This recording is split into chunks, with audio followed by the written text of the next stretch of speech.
Hey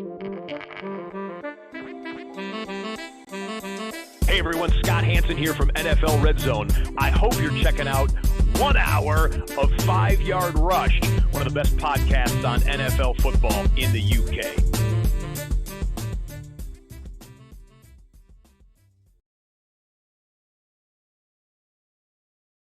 At it again Monday night, coming to you live from 3 separate locations. I say Lee 3 because Lee is back there somewhere on the south coast. Murph's just down the road from me. We're somewhere near Epsom in Surrey. That's about as close as I'm going to give you because those fanboys will be coming right after us. So we drew you in with a false title. It says fantasy review, but it's just a general 2020 season review. Wanted to get the big fish, so we put a bigger lure out there than normal. I'm only joking. Big man, how you doing, fella? I'm all good. It's Monday. Hang on, wait. Where's Murph? What have you done with him? For those watching on video, it is still Murph, I promise you.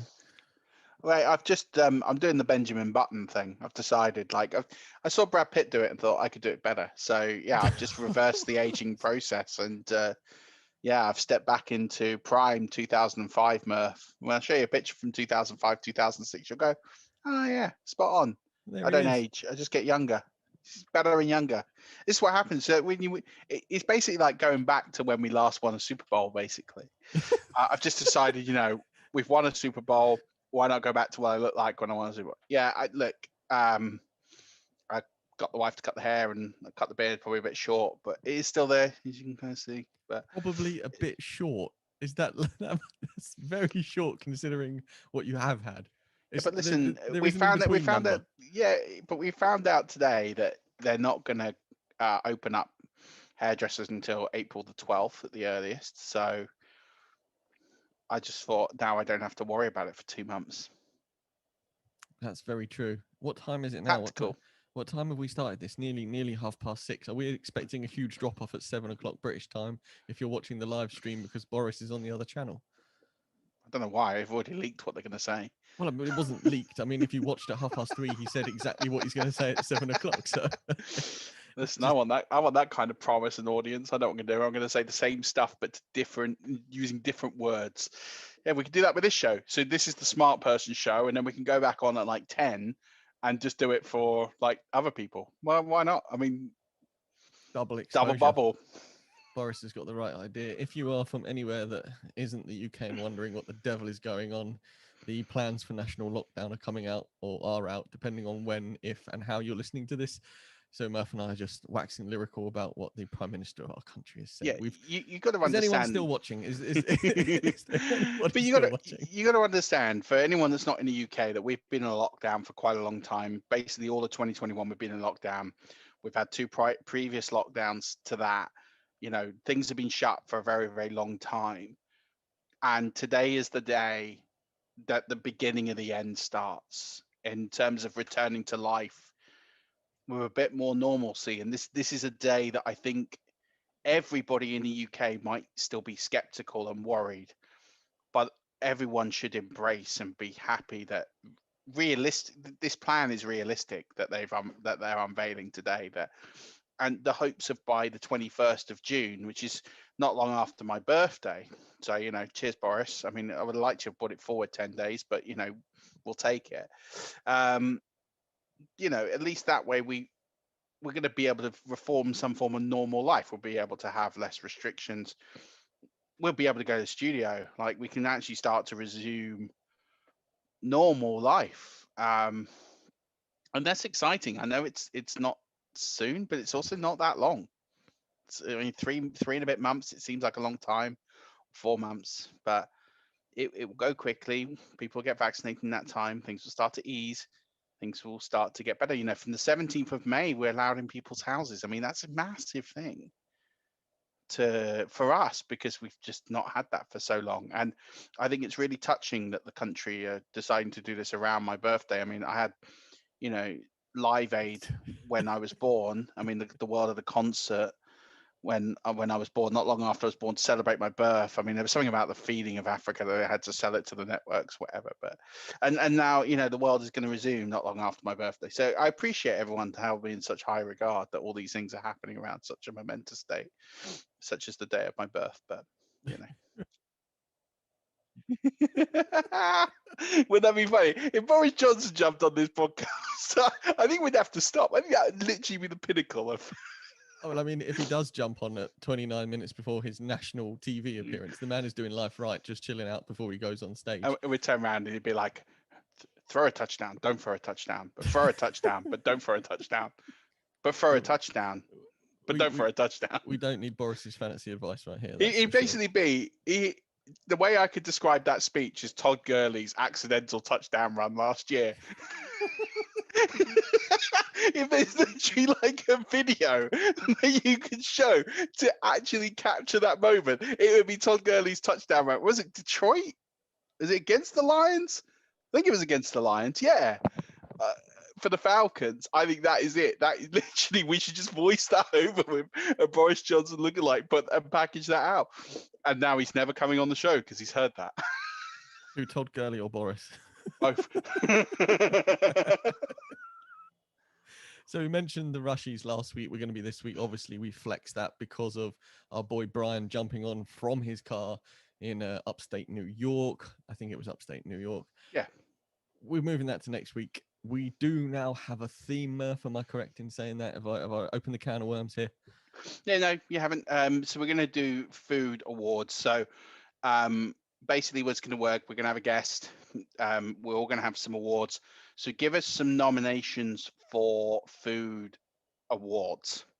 Could be anything, but just come up with a category that will fit 3 or 4 players in that's associated with food. So, for example, if we were to have, let's say, I don't know, if you think about a buffet, what's the one thing that's always left on the buffet cart that absolutely nobody eats? Oh, God. Rice is pretty boring. But rice gets mopped up with stuff. The thing that always gets left, no matter what, is like when you go to one of those like Harvester salad bar type things, the one thing that never gets touched is the carrot sticks. The carrot, like shaving carrot. It's not even carrot sticks, it's like the shaving carrot. You can have an award for that, and basically it'd be all the people that never, that got left behind. Left on the pile. Left on behind. That were drafted and really shouldn't have been, or, I'm just spitballing ideas here, but you could have like for spicy hot food like chilies, you can do Nando's, whatever you want to do, be creative. Start atting us at Twitter. We'll pick the best ones. Might even get Rich to start a thread on the Twitter and see what we can come up with, and we'll pick the best ones, and they'll be our 2020 awards. And also put in your player nominations in there as well. Absolutely. So I have a couple off the top of my head. I'm not going to ruin them now, but I think it's going to be very speculative because food is such a divisive. Yeah. But it's your take, and that's what's great, because when you're wrong, and I say when, not if, because I know what you're like, then we get to call you out for it as well. It's brilliant. The Marmite take is going to be in there. That is for sure. You're so British. Well, I mean, you either love it or you hate it. I mean, it's going to be someone. What about if you're indifferent to Marmite? Yeah, but everyone knows the slogan is love or hate it for Marmite. You can't sell a product by having, are you indifferent to this? Please buy it. Try and let us change your mind. Well, why not? At least the marketing guru. Let's try it. We're doing a 5 yard. we're not having an indifferent marketing campaign. I'm not about it. It's not happening. Fine. Yeah. It's it. We're going to be 5 or nothing. So let's do some news. I say news. There isn't really any news. We started with Carson Wentz and ended with Carson Wentz last week. And this week we're going to start with Carson Wentz and move on very, very swiftly. And that is because Carson Wentz will not be getting the number 11 shirt from Michael Pitman Jr. He said he's just not giving it up. I think it's hilarious. I think it's hilarious. Like, if you think about this, right, when a franchise player comes to a team, this really tells you what Michael Pittman thinks of Carson Wentz. He's like, nah. But did Wentz choose 11 at Philadelphia? I don't know the backstory to 11. It is what it is. Like, maybe not, but he's worn that. He probably has branding, marketing around it as, he was the number 2 overall pick in the draft. So, yeah, I'm pretty sure he was the number 2 overall pick out of North Dakota State. But either way, probably has branding and things all around it. Well, Michael Pittman. I mean, Michael Pittman's. We're not talking about Michael Pittman as a 10-year season player here. He's a rookie. Well, he's now no longer a rookie, but he was a rookie. Very, very fond of his dad, by the way. He played on the 2002 Super Bowl winning Tampa Bay Buccaneers. Shout out Michael Pittman. I know you're listening. But I just think the quarterback is the most important position in the game, whether people want to admit that or not. I mean, for me, it's pretty obvious. It's a damning indictment, especially a wide receiver, because obviously the wide receiver relies on the quarterback. That is not a good way to start a relationship with your quarterback. So does Carson Wentz say, well, that's fine, I'm just not going to throw you the ball? Well, see how he apples. I mean, he could. I mean, at the end of the day, he could. He's the decision maker there. He's the one throwing the ball. He could just cut Michael Pittman. I mean, listen, we had this last year. We had this, and I appreciate this is a very different circumstance because this is Tom Brady, but Chris Godwin was coming off a Pro Bowl year, proper year, and he gave up the 12. Didn't have a problem with it. I don't. And again, it's different because it's Tom Brady, but exactly, it's apples to pears. This is not the same thing. And apparently Wentz did wear 11 in college, so he's always had 11. I mean, look, I think it's one of those things. It depends how big a deal Wentz wants to make of it. But Pittman to come out publicly, so it's not even the fact that he's come out privately. He went on Good Morning Football with his dad and said he's not doing it. I mean, that's next level. To one thing to go in the locker room or to chat on the phone and say, hey, listen, I'm really attached to 11. I'm not going to give it to you. And then you can allow Carson Wentz to spin it and say, well, I've decided I'm going to take a different number and spin it however he wants to spin it. You've gone on national television and said, I'm not giving him it. Like that is honestly, it shows so much. It shows such a massive lack of respect. It's definitely a baller move to go on national television with your father and straight up. So you're not. Yeah, I mean maybe less for your dad, but Dad's a Super Bowl champ, so it's slightly different. If it was me and my dad, it would have no relevance. But your father is a Super Bowl champ, so and I wouldn't be taking 11 anyway. But we don't. I want to stand up for Pittman Jr. here and say, like, Wentz could have approached him and just be like, yo, give me your number because I'm the new guy in town. But Carson Wentz doesn't seem like this kind of guy to just roll in there and steal someone's number like that. But then he's ginger. Like, gingers don't act like that towards other people. I'm ginger, I can say that. If you're not watching on the video and take offense to that, go and watch the video because there's indicting proof. I don't know. It's quite dark today. I don't know, but at the end of the day, I don't know. I don't know what it is. I just think it's funny. I just think it's funny that he went on national television and shut that down. I think it's great. I mean, Chris Godwin made a joke of it. Like I guess that's the kind of different level. Like Chris Godwin said, "No, I'm not really giving you." And I said, "Yeah, of course I'm giving him 12. Like, let's not be silly about it." Unless this is a huge PR ploy for the Colts to generate some real steam about their new quarterback, because Pittman Jr. is holding his shirt, and then 2 months down the line, we see Wentz in the number 11 shirt. And something. And that's a long game to be playing. Well, you sign a young franchise QB, long games. Now, I tell you what would be hilarious is what if he's going to take Luck's number? Well, there's. Well, no, because he can't. Because isn't Luck still on the? Yeah, but he doesn't get because he's not officially on the active roster. He doesn't get a number. Well, that would be if he doesn't. I mean, that is really, if you're going to hammer home the unpopularity, take Luck's number and see how that gets on. Yeah. I think that'd be great. Did they retire 18 when Peyton Manning left? Probably. Lee's nodding back there. I'd be pretty sure that they did. If they didn't, that would be a move to take. Moving on to another quarterback Cam Newton. He said that there aren't 32 players in the league at the position who are better than him. He's right. There's more. Yeah. What happens? Do we see Cam in New England next year, or what? I'm going to be honest with you. I think that's what happens. Because I don't think Belichick's going to want to roll out there with a rookie. And I don't think, unless he's getting the rookie, I just don't. Unless if he gets Trevor Lawrence, that's a different story.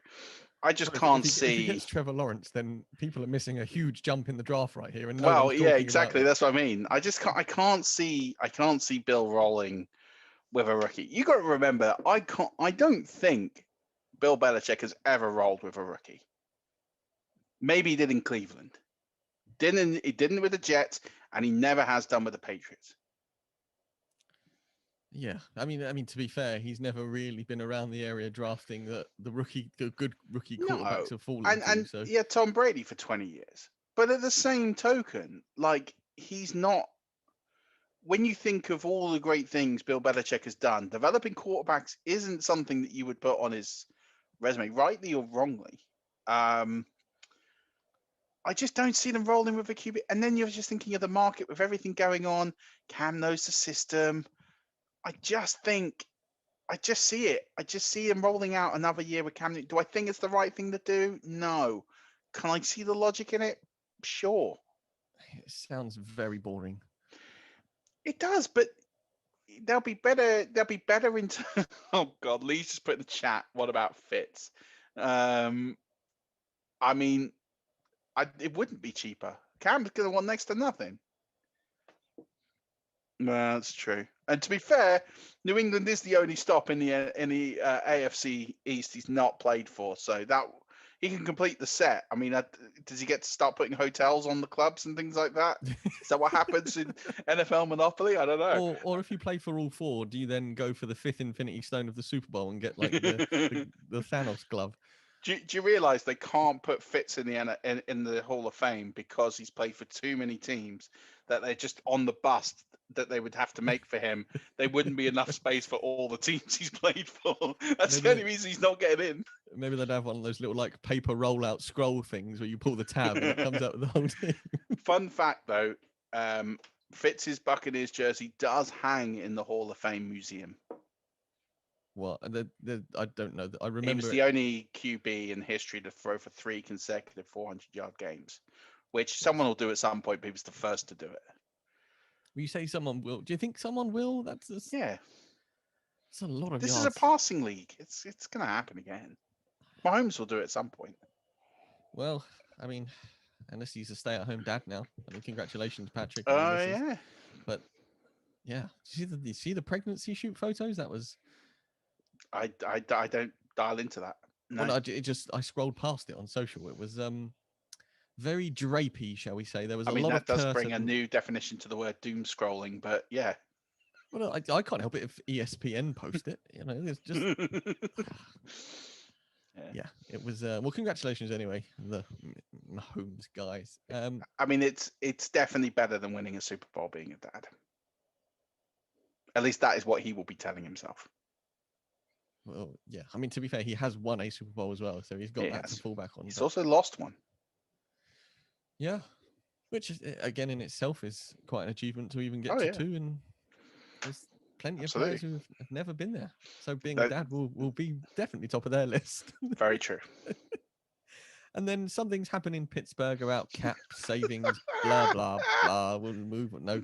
Cam Hayward's restructured his contract, and the Steelers are freeing up about $7 million this year because they're in a bit of cap situation, and they are restructuring contracts to basically free up cap room so that they can draft and bring more players in. The big question is still big Ben Roethlisberger, who is going to be the highest QB paid in 2021 at the rate is to the tune of nearly $42 million. 42 million. If we structured his deal and the way it's all worked out, I mean, the easiest thing they could do, you know, people are thinking here going, is this the end of Big Ben because of the cap number? But they're going to have to pay him $23 million if they get him off the roster. So there's a $19 million saving, give or take. I'm rounding here. Before someone says it's 18.7 or whatever it is, like I'm rounding here. The easiest thing to do would be to put Ben Roethlisberger on a 3-year deal and basically just say to him, you've got 1, maybe 2 years left, and you basically pay him the minimum this year, and then you restructure a lot of the money as a signing bonus, and then you stagger that over 3 years. That way he gets money regardless. It's all guaranteed. He's not going to have to worry about it. It just depends when he gets the money. But, he's not going to get it all this year anyway. And it makes the franchise, it makes the Steelers easier to cut him maybe after 2 years. Because I don't see Big Ben playing in 3 years' time. No. So I can see him playing this year, going all in, trying to win it again this year.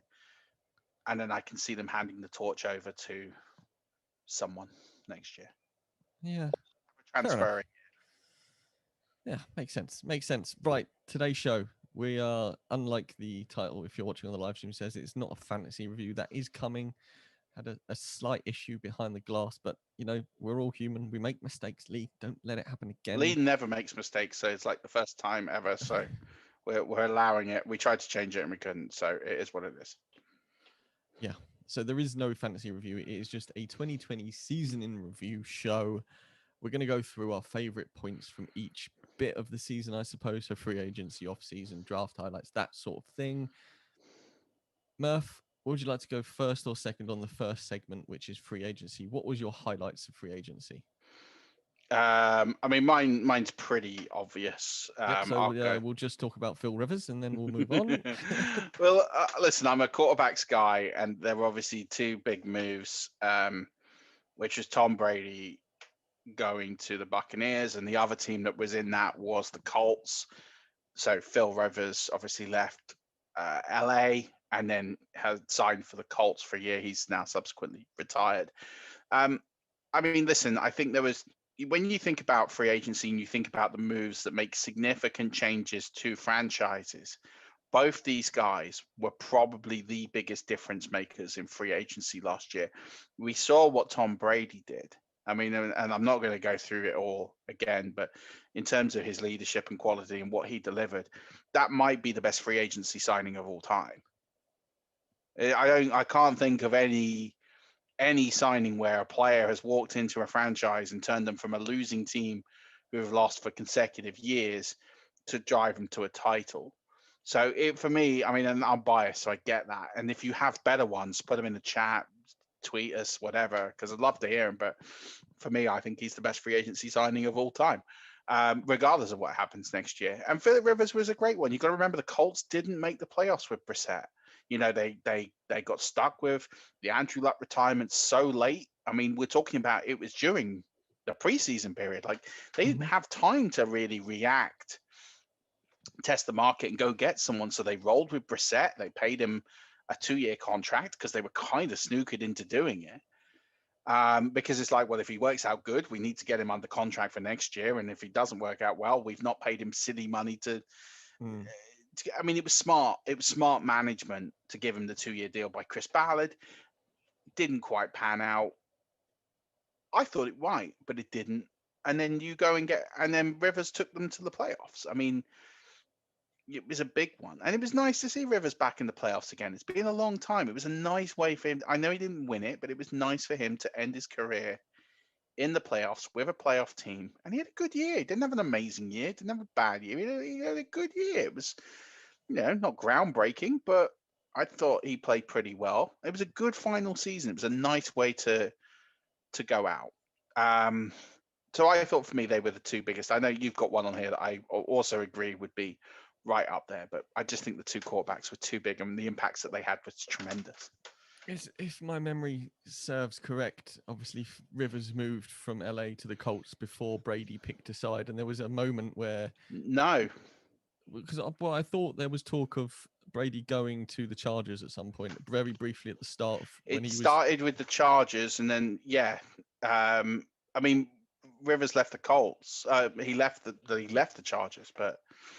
Yeah. So that's what I meant. There was this opening in both, but the Tampa Bay and that's Los right. Angeles. Yeah, that was correct. We could be looking at this very differently if Brady was at the Chargers. It would have just opened up so many different things. It would have been a completely different universe we were living in right there. And it could have been, but I also look at that for LA, and they drafted a great quarterback in Justin Herbert, who was the offensive rookie of the year. It works so. Listen, I think they had a bad end to the. They had a great end to the season. Terrible start to the season, But I think they've rattled off 5 wins in a row at the end, 6 wins in a row. I mean, they were great in the final stretch. Herbert was terrific. Yeah. And they've got the franchise there. And I don't think losing Anthony Lynn is a bad thing.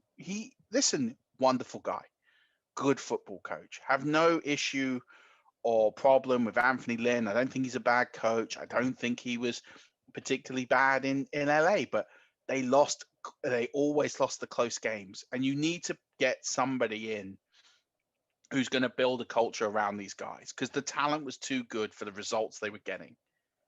And that was ultimately it. And now you've got the quarterback. I think LA are in a better position not having Tom Brady. Yes, they might have had some real short-term success. I don't know how much short-term success. I still think there were a few holes in that roster. I don't think they were gonna win the Super Bowl with Brady. So I think it's a good win-win. I think it worked out for both sides. Absolutely. But yeah, I mean, you're definitely right. I mean, it would have been an interesting story to see how that one would have played out and what would have happened. I mean, I'll be honest with you, if that would have played out the way it did, I reckon Jameis would have stayed in Tampa. Yeah. Well, I mean, and that would have been, who knows how that story would have worked its way out. Well, they wouldn't have ended with the Bucs being Super Bowl champions this year. True. Very, very true. So my free agency highlight was, I tried to base this around fantasy for me, and it was Nuke to Arizona, of what that did for him and just how cheap they got him for a second round and David Johnson. I mean, it's basically free at that cost. And then how he started the season at Arizona with Kyler Murray in the second year of his contract was just phenomenal. And then obviously Kyler got injured and Nuke took a little bit of a hit, but still finished pretty high in the wide receiver ranking. And it was just absolutely blockbuster for a ridiculously low cut price. I still don't understand now how it was that. I mean, it was just like, we're sitting in a world where Matt Stafford, injured, crocked, all right, good player, not knocking him, went for Jared Goff and 2 first-round picks. And Nuke Hopkins, who's one of the best wide receivers. Don't forget, he was a 99 on Madden like 2 years ago, which supposedly means something. I don't know what that means. I hear it's good, like a 5-star rating out of college good, apparently. But I just think, well, a second-round pick and an injured running back is just ludicrous. And if you think what Stefan Diggs, and I think that's another one that should be talked about in free agency, was that trade to, I mean, we put free agency, but trades obviously occurred, and they gave up the Bills their left arm effectively for Stefan Diggs, but it worked out. Like, they paid a lot for Stefan Diggs, but he was exceptional. Like, he justified what he was traded for, and it said to Stefan Diggs, like, we value you, because he never felt valued in Minnesota. Yep. And it says, you're going to be the guy. This is what we've given up for you. And he played the best football of his career. Mm-hmm. And sometimes paying that little bit extra motivates the player. Sometimes it shrinks them completely, but sometimes it really motivates the player. And you could tell Stefan Diggs was like, I'm making this my home. Mm-hmm. I'm going to make this my home. I'm going to make this whatever it is. And he threw everything in it. And that, again, you're talking about a trade that really worked for both sides. Diggs goes and beats a superstar, and he takes the Bills to within a shot of the they made the AFC title game. Like, that's a phenomenal thing for the Buffalo Bills. Like, they were one game from the Super Bowl. Yep. And yet on the flip side, the Vikings get Justin Jefferson, and they get a load of players and start filling some holes in their roster. And they didn't see the immediate impact of that, but they didn't miss Stefan Diggs this year. And they got some really good players with those picks to really start to cement some of those holes. Mm-hmm. Before we get to the draft, you've got one other off-season highlight, and that was the new CBA passing by 60 votes, and then in tow of that, player power. Yeah, I mean, look, anytime there was real uncertainty whether the CBA was going to be signed. And for those of you that aren't au fait with that, it's the collective bargaining agreement. It gets done every 10 years. It's basically the agreement in which the players play on. So it's the negotiation of salary cap and what rookie compensation is, and free agency and pensions and all the other benefits they pay into, and then the revenue share between the owners and the players. And There's a lot of different complicated things. It's a massively complicated document. It passed by 60 votes. It was razor thin. You think of all the players in the NFL, passed by 60 votes. And there was a lot of people that spoke out about this deal. Aaron Rodgers was one. There was quite a few players that weren't really for this because the way it was is sort of capped the way that top earners would earn, especially in like the playoffs and a few other sort of revenue-driven incentives. And it went more towards the bottom end of players who saw an increase in the salary minimum and all those sorts of things. So it was a good deal for 60, 70% of the league. And it was a bad deal for the very, very top earners because it kind of capped what they could get. But listen, it passed with 60 votes. And it meant that there's no labor strike now for the next 10 years. It meant football could be played. We all kind of moved on because it was very dicey whether or not we were going to get a deal. People forget how close it was to the deadline and potential walkout and strikes and all those sorts of things. So I put it in there because it's one of those things when it happens, and it happens in that sort of even years, so the next one will be 2030, that it's a bit hairy if it doesn't get done. So I'm glad it was because it meant we don't have to worry about it for 10 years. And player power is bigger now than ever. You think about the way that Colin Kaepernick was treated when he took the knee, and I'm not going to sit here and take a stance whether he was right or wrong to do that and the implications of all of that. But just, you've got to remember that when Colin Kaepernick did that, he was hung out to dry. Never played in the NFL again.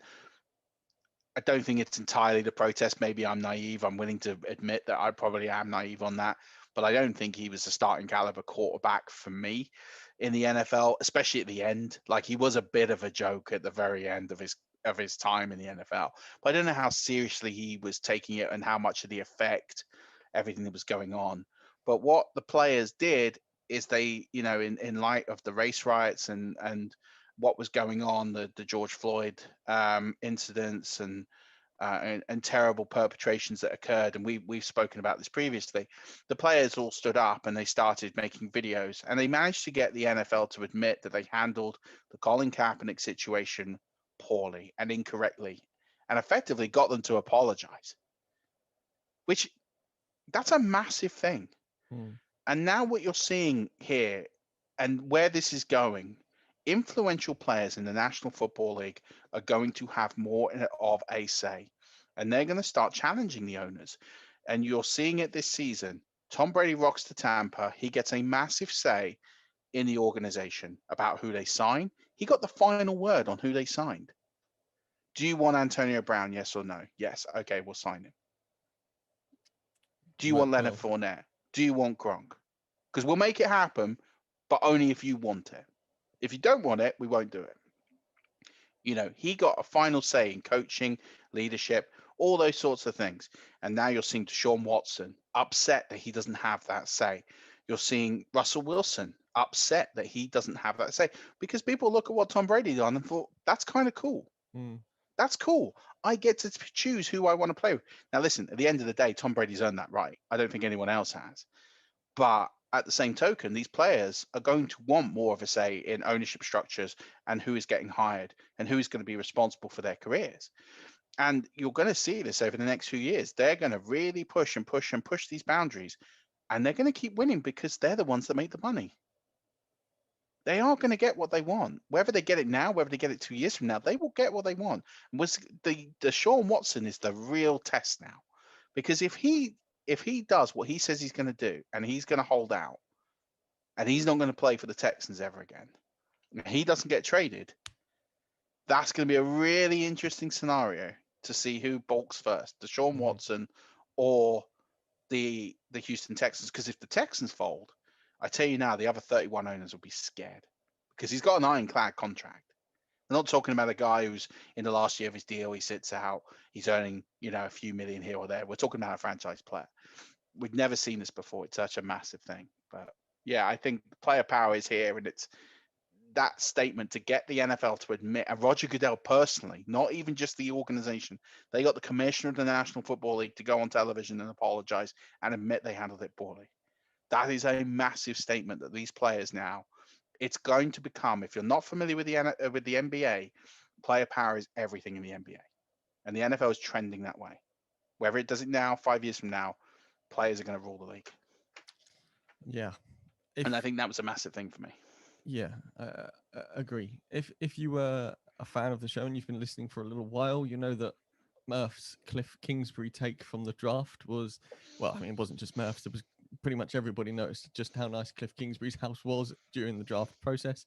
I mean, the draft was very different this year, being virtual over Zoom, and we all said that the NFL handled it really well. Personally, I know for me, it was good because it meant during the first lockdown, I think, or maybe the 19th, I can't remember now, but we got to stay at home and watch it, and you saw it more in depth. What highlights for you, Murph, came out of the draft? I mean, I loved it. I actually thought that we should do this every couple of years. Not every year, because I like the idea of it, a big city, big event. But I think every couple of years we should bring it at home, because I just I have so many highlights. I mean, so many. It was a personal treasure trove of highlights. Cliff Kingsbury's house, brilliant. I want to know which mafia boss he's working for and how much they're paying him, because he was like a second-year head coach. And you're sitting there thinking like, dang. He has got the house. I mean, if you've not seen it, go Google it. I got hundreds of images. I still keep them because it's just the most unbelievable house. Then you've got, oh, it really is. I had it for a Zoom background for ages. And then you have Zach Taylor with the Bengals sitting behind some renter desk, looking like he works in a really poor call center, where he's been isolated by himself on like a desk that he bought from IKEA. Like, it's just the levels of the fact those two guys have the same tenure. One lives in this big, massive mansion. He's just sitting there with his feet up, just rocking it, having a great time with a glass of whiskey or whatever he had. And you got Zach Taylor in a suit with his headset, and he's all like suited up and like Mr. Goody Two Shoes. Oh, it was great. I mean, Bill Belichick's dog, Nike, when it went to the house, he's there in front of the laptop, and it's got Bill Belichick. It's like, it was a perfect timing and motion of it. Mike Vrabel having a cardboard cut out of himself, that was brilliant. I just think, and he's posing with his two sons. I thought that was incredible. Bill O'Brien having a massive rant because a trade fell through and they caught that moment on air.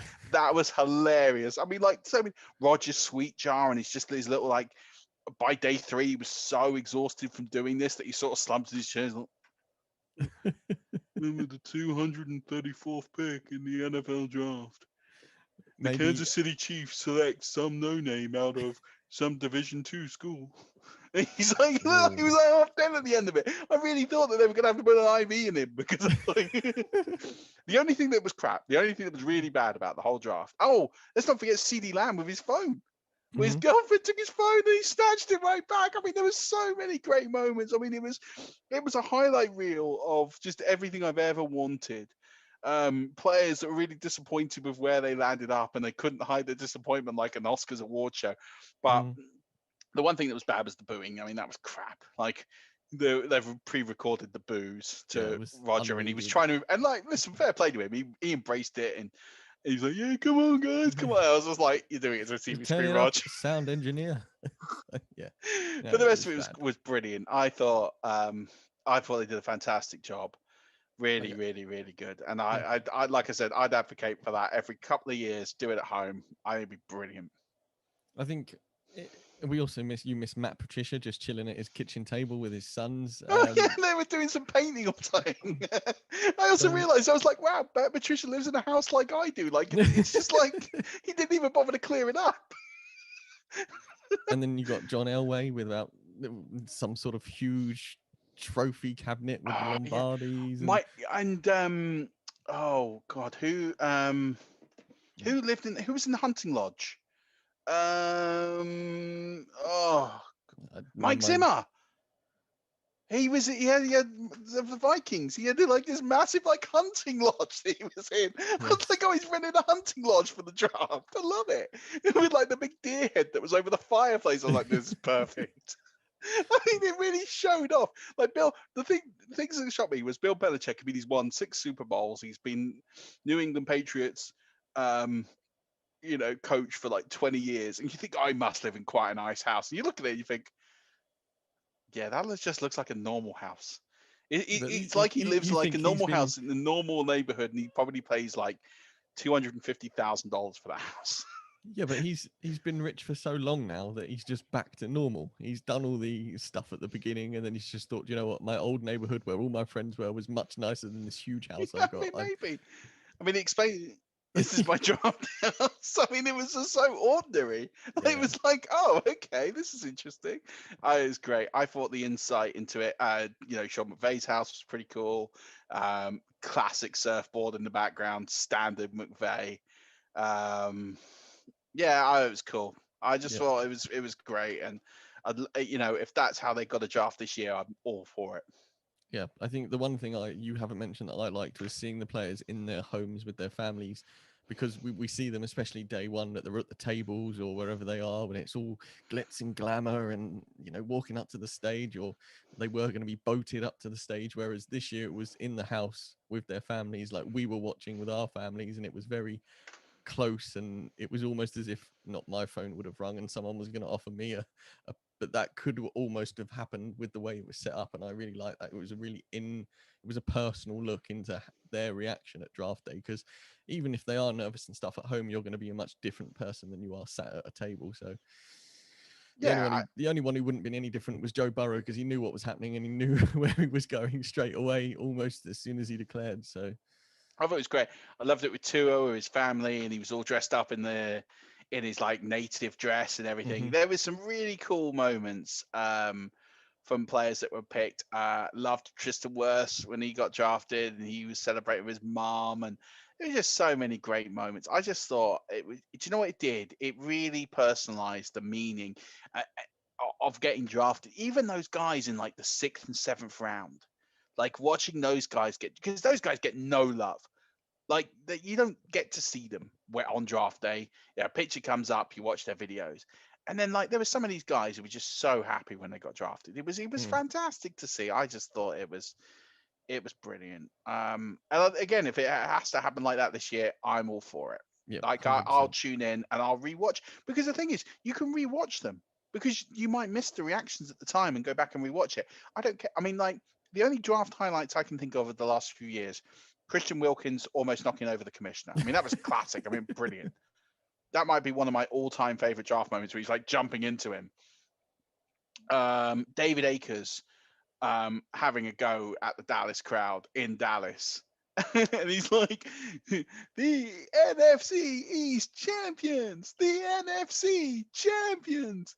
The world champion, and he just had a massive rant. That was great. When the Jets sent somebody out who used to play for them who couldn't spell Jets, that was great. J-E-T-T or whatever it was. No, J-E-T-E, Jets. I was like, that's not how it goes. I mean, there's been some good highlights, but there were more highlights in that one draft than there has been in the previous 20 years combined. Yeah, and I think that the reason perhaps maybe there was is because there was so many more cameras. You think normally it's just at the draft and there's the occasional flick away, whereas this was new camera, different house, new place, different house, new player, and it was. Do you know what? I'm going to go back and rewatch it because I enjoyed it that much. I'm genuinely serious. I'm going to go on Game Pass. I'm going to go download them, and I'm just going to go back and rewatch it because I reckon I'll get so much more out of it now. You forgot Gruden and his 40-yard time board, and it was like the fastest guy left. I mean. Henry Ruggs. I'm like, here's how we're going to draft people. We're going to write their 40. There was so many great takes. I mean, it was brilliant. That's it. I'm rewatching the draft. That's me done for the next 3 weeks. Cheers. This is why I love these season reviews. You just think of all these things that you've missed. Yeah. So then when you think of something, the other person, when you talk about stuff that I don't remember, and you're like, oh my, yeah, that actually happened. So let's move on to Hard Knocks and All or Nothing. This is the first year I haven't seen them. I don't even know why. I can't sit here and tell you why I haven't seen them. I think it was perhaps because it was the Rams and the Chargers and it was COVID and it wasn't going to be the same. I just thought, and actually for me, All or Nothing peaked at number 1 with the Arizona Cardinals. That for me was the best series. And it's I agree with you, but I did feel some of the other ones were good. I thought the Cowboys was good. Controversial. But I actually thought that was quite good. The whole, like the insider thing to what was going on with Zeke. I thought that was interesting and how it all fell at the end. I thought the Rams was good because Jeff Fisher gets fired, and to watch the reaction of how that happens. And then, having Bones come in as the special team coordinator, and then watching McVay get hired in the draft and all that sort of stuff, because they tacked a bit on at the end because they realised they almost needed one more episode on that series to really show what McVay was, the beginning of McVay, really. Yeah, I thought the first 3 were great. I thought Carolina was, it was too much Cam. I get Cam was the franchise, but he left a year later anyway. It was too much Cam. It wasn't enough about the other guys on that team. And that was my issue with it. Although it was quite cool to see Vernon Kay and a few of the Brits in it, and they did a little bit on F.A. Obada, and that was quite cool. I thought the Eagles one was just a bit lame. Yeah. I just I watched it, and I was just a bit like, meh. It's all about talk radio. And I get it, because the fans like, no, they got really diehard fans. Like, I get it. So do every other team. I just didn't really get enamored with it. I don't think it painted the organization in a great light. I don't think it really taught me anything about the Eagles I didn't already know.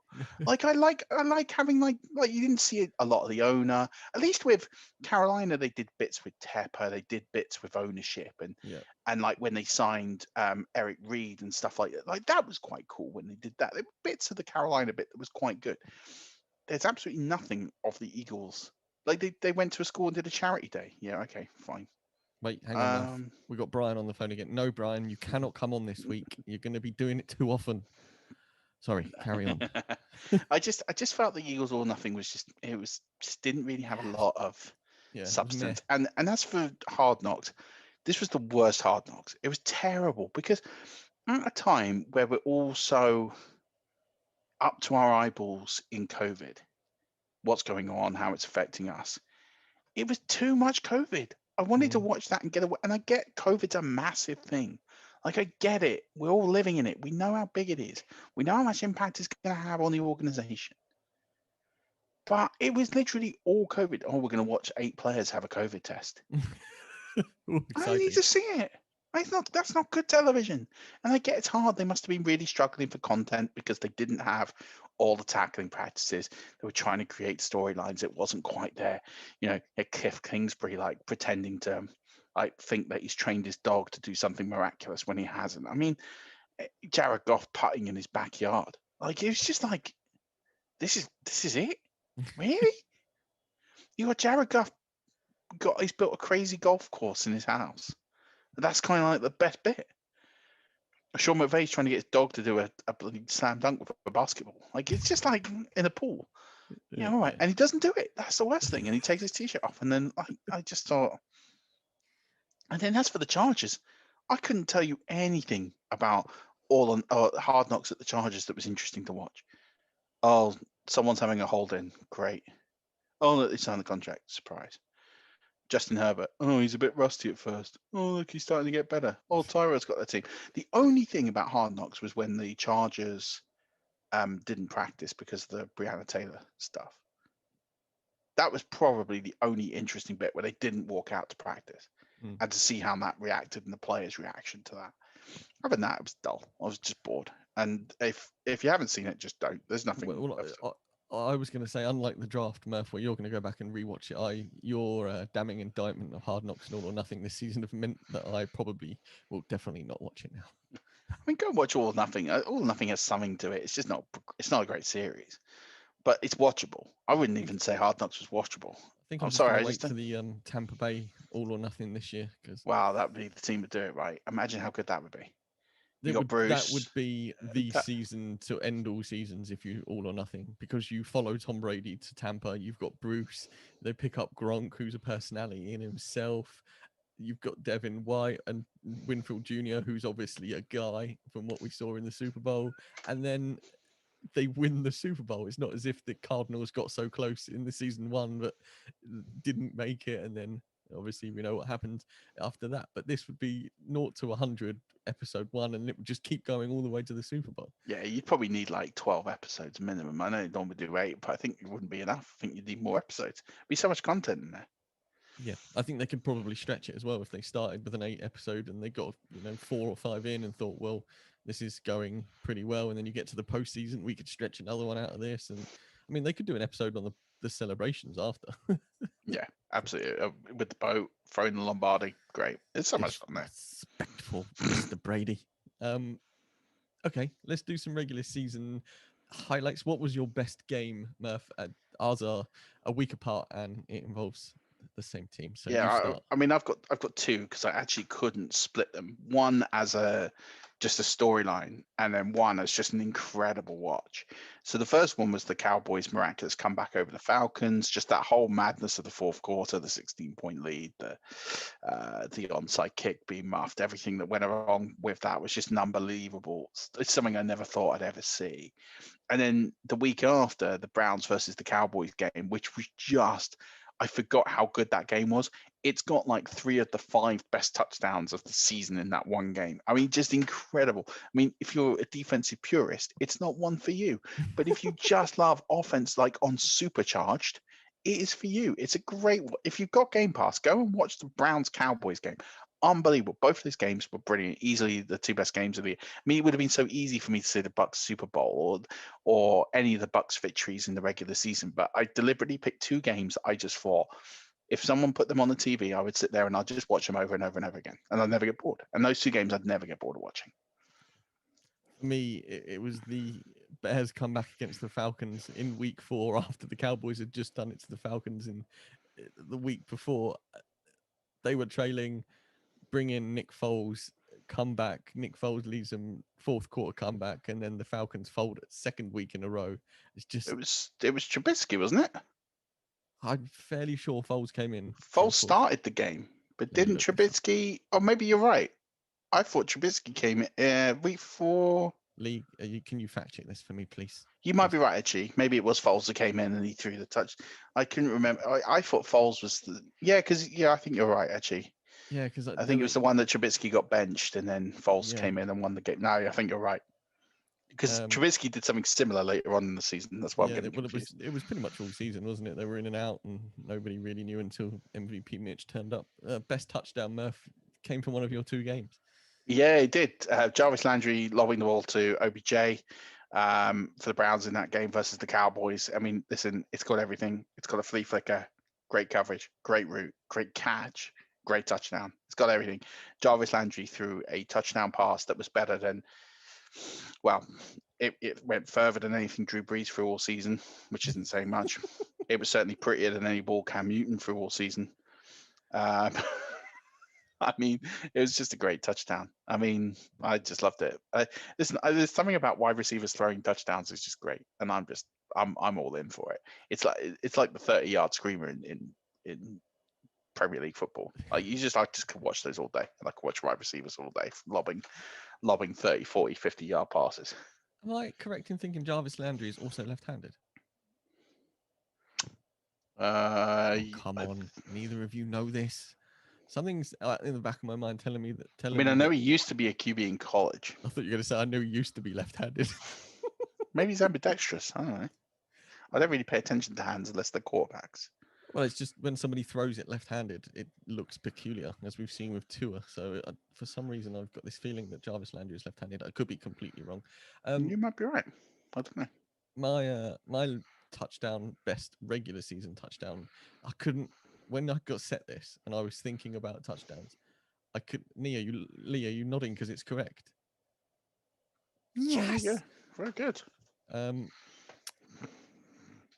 been thrown off my train. I couldn't think of one, and the first one that I thought, yeah, that was a good touchdown, was Jerry Judy in Week 17 against the Raiders when he went 92 yards to the house when Drew Lock was finally given a little bit of time, found Judy, and then we finally got to see what Judy could do with the ball, and he took 17 weeks, but he was there, the Alabama starlet, finally, I say finally, that's harsh. He had a fairly good season, but it was just, that was the Jerry Judy we drafted, and it was nice to see. So that was the first one that came to mind, and I thought no one's going to put that down because it was Week 17 and not many people were watching. No. And then most exciting team to watch in the regular season, Murph. We've both gone for exactly the same podcast favorite. Buffalo Bills.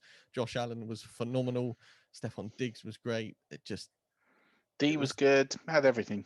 The Bills just had everything. All their games were exciting. Mm-hmm. They played great football. It was just a great watch. Like, they're easily the best neutral team in the NFL. Yep. Just fun football. Right. Season-long headlines / narratives for the regular season. Murph's got a Buccaneer one in there, surprisingly. Well, no, like I said, it's important. I'm joking. Tom Brady, how is he going to cope without Belichick? How is Belichick going to cope without Brady? Which, spoiler alert, is going to come to you. But in terms of just how he was going to cope, new team, a losing team at that. We're not talking about he went to a great team. He went to a losing team. All right, had the nucleus of what was he going to do with all these weapons? Has his arm gone? It's that whole nucleus. Is Tom Brady really Tom Brady? Is he really Tom Brady? Is he really the best of all time, or is he on the system? Spoiler alert! Yes, he is. Yeah, really. Like anyone that doubts that Tom Brady isn't the best of all time after watching this season probably needs to find a new sport. I mean, incredible what he did. But I also put in here, can Kansas City repeat? There's always that, can the Super Bowl team? It's always a narrative. Can the Super Bowl team actually repeat and start a dynasty? And Kansas City have all the nucleus. I mean, they went all the way to the Super Bowl. And, is this the start of a dynasty? It could be, but not quite the ending a dynasty would have wanted. And then the Aaron Rodgers revenge tour, of course, they drafted Jordan Love, which I can't believe I didn't put in the draft segment because that pick alone. I think about the segment that Lee sent me not long after that with from the Pat McAfee show where they had the Packers fan. I'm gonna go watch that after it because I've watched that 50 times and I go watch that again when they have a Packers fan live on it and he gets absolutely livid.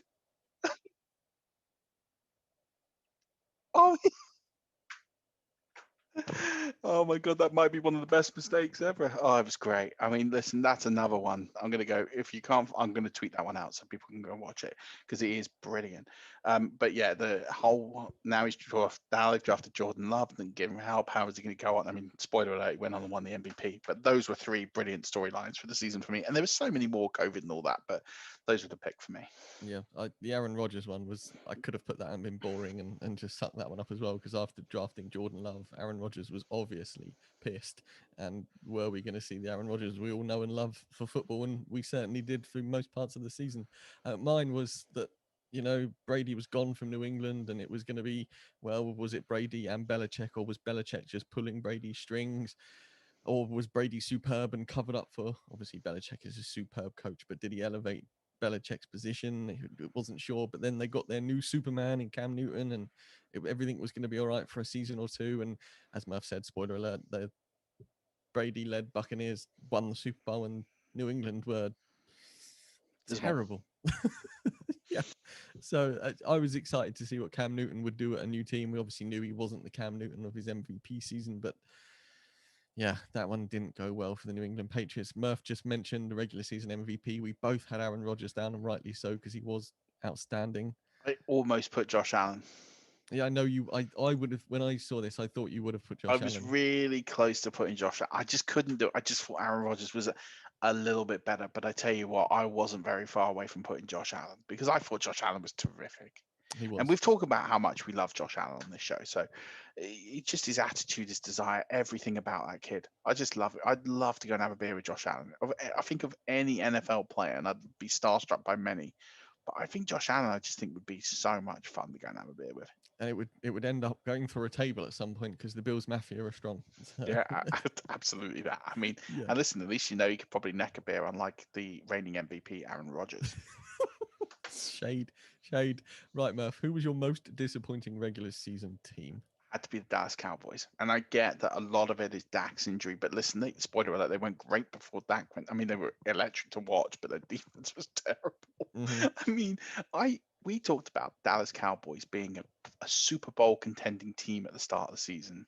They went and got CeeDee Lamb, and then you've got Dak, you've got CeeDee Lamb, you've got Gallup, you've got Cooper, you've got Blake Jarwin, you've got Zeke Elliott. I mean, what an offense. Who's going to keep up with that? And spoiler alert, not many could when Dak was fit, but their defense was giving up 40 points a game.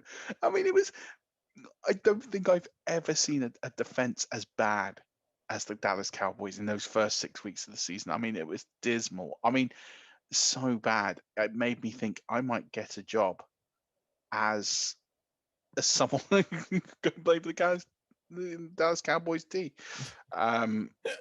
Just amazing. By the way, there's some breaking news. Boy, hit me with it. Mike Tomlin has tested positive for COVID-19. Oh. And he's away from the team facility. Literally just popped up on the phone. He's holidaying. Yeah. Well, apparently he's near the facility, so he's been sent home or whatever. I don't have all the details. It's literally just come in. But yeah, I just thought that was interesting to break. So yeah, that was mine. Dallas Cowboys. I thought they were going to win the East quite easily. I didn't think they'd win the Super Bowl, but I thought they'd win the East and be in the playoffs. And I know Dak's injury has something to do with it, but I don't think Andy Dalton was bad. I think that Andy Dalton with a decent defense probably would have gotten to the playoffs. Yeah, but Andy Dalton's never been bad. He's been That's what I average mean. his entire career. I mean, mine was the Atlanta Falcons. It was much heralded, the whole first round offense. 11 first rounders on offense. And then Todd Gurley, he's left LA. Can he be somewhat the Todd Gurley of old? Matt Ryan, Julio Jones are the pairing that everyone loves. Calvin Ridley. Now Hayden Hurst is there. They've got a healthy offensive line. It was just... They were dismal on defense like the Cowboys, and the offense never really blew up like it should have done given the talent that they had. And it was just, the whole thing was just a massive blur from the Falcons. And now they got so much cap trouble, it's going to be difficult to repeat this year. Yeah, definitely. So postseason, let's move on. Let's get towards the Super Bowl. Your storyline narratives for the postseason, Murph. Mine was, can Green Bay get over the hump? And in particular, in brackets, Aaron Rodgers, because Aaron Rodgers at this time going into this postseason was 1-3 in NFC title games. They went to the NFC title game last year. They got absolutely mauled. They were the best team in the NFC in the regular season. They were going to have everything go through Lambeau. Like, this should have been the year that everything fell into place for Green Bay. You had great harmony between the coaching staff and the team. They played very well most games. I think they lost 3 games all season. But were really outclassed around. It was only one game really that they were outclassed in the regular season. That was to the Buccaneers in Tampa. But at no point did they really ever feel like they seemed so complete. I thought, can they get over the hump? Can they do this? And I felt that was a massive thing for Aaron Rodgers, for the organization, to justify the pick of Jordan Love. They had to win. They had to make the Super Bowl. I think, for me to justify that pick, because now the question is always going to be, well, what if they drafted a wide receiver? Yeah. What if they drafted Justin Jefferson? We'll never know. Well, no, you're right. We won't.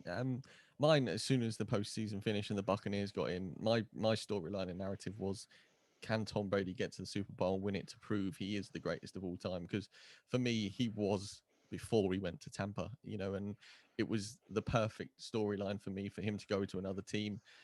It was a bonus for me that it was your team, the Buccaneers, and I just wanted him to get to the Super Bowl and win it, to put everybody to rest that he is the best quarterback to have ever played the game. And we've seen it now. And every match he played to get to the Super Bowl, he had to go through people. All right, Washington, but even that was a test. Washington played well.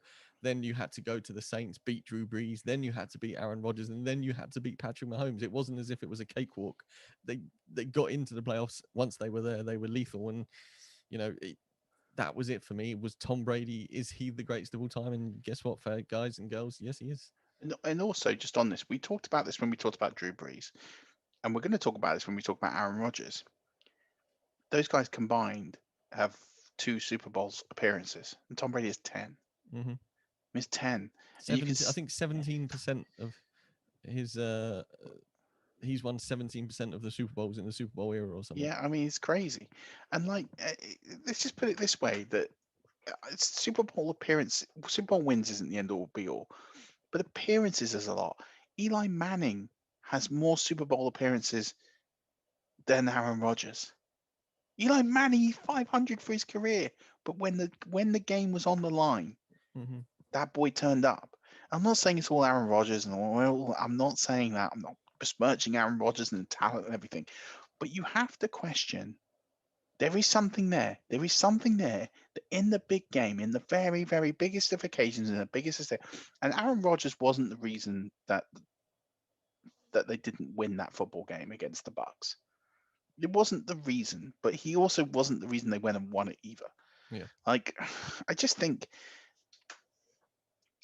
you have to at some point show something in the big games. And the one thing that you can say about Brady and even Mahomes has shown in the big games he can. It's a big thing on Josh Allen now. The big thing for Josh Allen now to go from where he is to having a great career is, can he do it in a big game?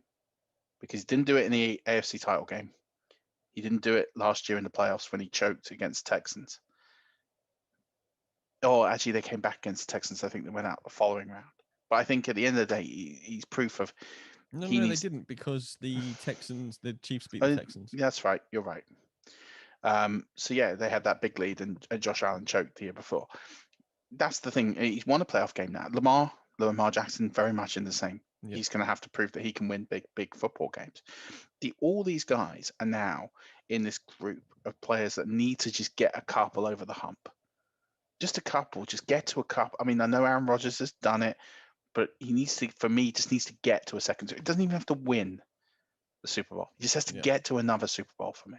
And we said the same thing. You said the same thing about Drew Brees before they crashed out of the championships again this year. 100%. I just don't.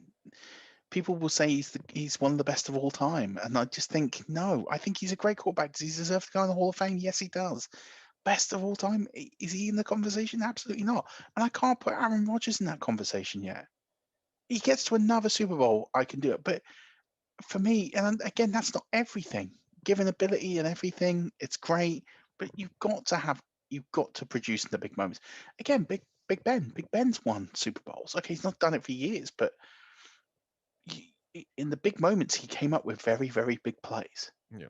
He drove his team to victory when they needed a touchdown on final drives and things like that. When the chips were down, Big Ben did it. Eli Manning did it. Peyton Manning did it. Eventually, took a long time, but he got there. Tom Brady's done it. I guess. Patrick Mahomes has done it. Yeah, these guys are still, Lamar, Allen, Mahomes to a degree. Very young. Yeah, and so. But Rodgers isn't. Rodgers has a couple of years left. He needs to be in the greatest of all time conversation. He needs to win. He needs to win a divisional title, another one. It's 1-4 in divisional title record isn't enough, especially when you've had a bye a couple of times and you've only had to win one game to get to that title game. Yeah, I mean, postseason best game. We had the same game, which is the Bucs versus Green Bay.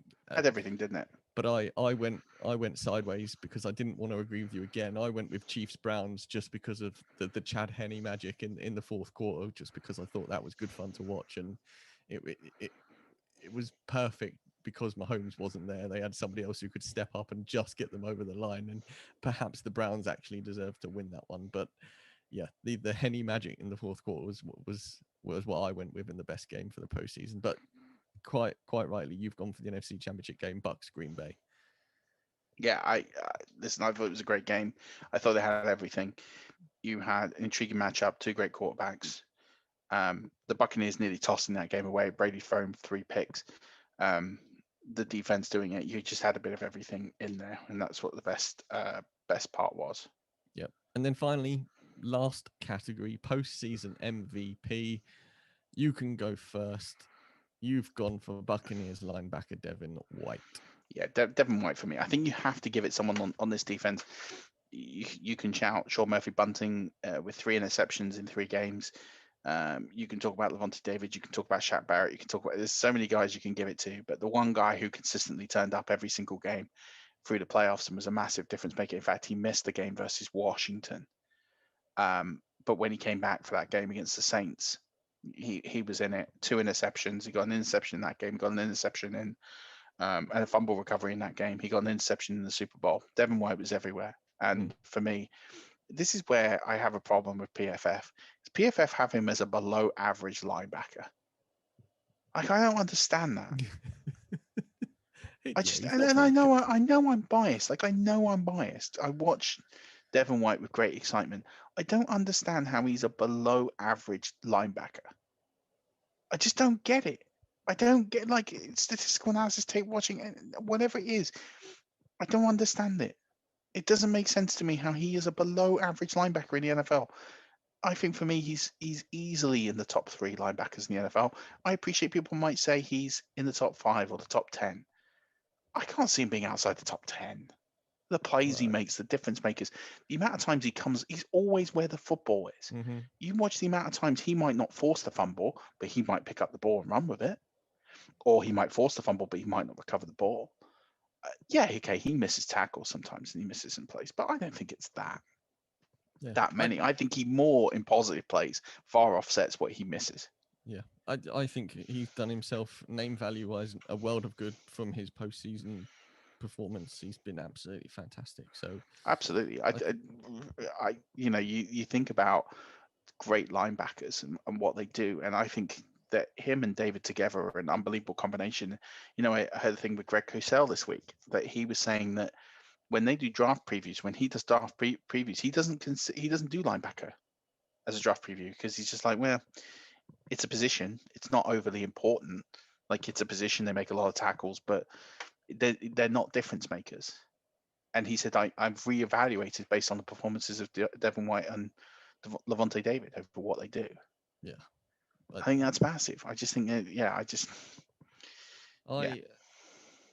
wanted to put Tom Brady as my postseason MVP, but I thought I'd be fanboying way too hard on Tom Brady for the postseason here. So I went with my postseason MVP was the NFL, just because we had so many good games in the postseason.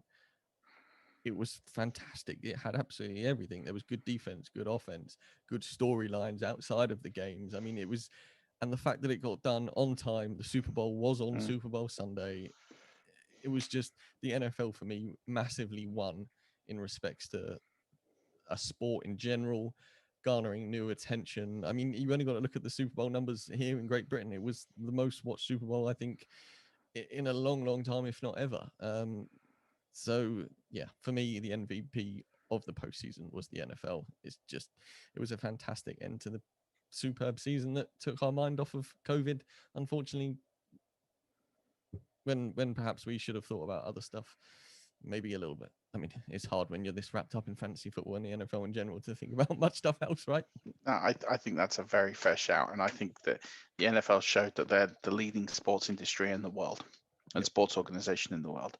To get this season finished on time with very, very minimal delay, with what they managed to implement and introduce, was nothing short of incredible. And they put on an amazing product in the field that, during what has been probably the most difficult year of most people's lives, that was an escape and a solace that people had every week, that made them just forget for 1 hour, 3 hours, 5 hours, 7 hours on a Sunday, that this terrible thing was denying everybody their freedom, their ability to live their lives, and it brought a bit of normalcy. And I sent a message to Scott Hansen at the end of the season just to say thank you for everything, because it was the one constant. It was the one constant through the year, watching Red Zone and playing fantasy and all those sorts of things. And it's just, thank you, NFL. Did a great job. Yeah. Just did a great job. You can slag it off all you want, but they did a phenomenal job. Yeah, it was a good year. And I mean, just because the season is over doesn't mean the NFL is, or anything regarding that. I mean, we're non-stop over here at 5 Yard. If you are new to the podcast, welcome. Thank you for sticking through this. If it is your first ever podcast, get in contact with us at 5 Yard Rush on Twitter. Visit the website for loads of articles, www.5yardrush.co.uk. You probably didn't need the www bit there, but hey, I gave it to you anyway. You can still hear me, right, with the cat on the screen. Yeah. Good. I'm going to leave that in the podcast because I always like a cat reference. Murph's out there as well. It's at Murph_NFL, right, bud? That's right. Still doing the FF positives every day. Been going for a week now, or just under a week. People are seeming to enjoy them. So just tune into the thread. You'll get some great advice, or some great podcasts, or great league mates, or loads of stuff. And, if you're hankering another 5 Yard podcast, we've got the Dynasty one on Wednesday. The boys over at 5 Yard College have got their one dropping on Wednesday as well. That's at 5 Yard College on Twitter if you want to follow them. What suggest you do for top college advice. They've got articles dropping what seems with frightening regularity at the moment because draft season is fully upon us. I don't think I've missed anything, Murph. If I have, point me out now, or I'm going to pull the string. Just refuse, and also to enter the giveaway for the wonderful jersey for Ricky Williams that we're still looking to get people involved. So please do enter that one. Follow the instructions on our pinned tweet at 5 Yard Rush. Very simple. Donate £2 to our Just Giving page. And just leave your Twitter handle in it. And that's it. As simple as that. Really simple. £2, chance to win a signed jersey. We will draw it when we get 30 entries. And all the money goes to Unique, our charity for the year. Right, Murph, as always, big man, this has been a whole lot of fun. Lee, I doff my cap to you behind the glass once again, my friend. Rush Nation, stay safe. Enjoy what you're doing. The end is within sight. But as always, don't forget, keep rushing.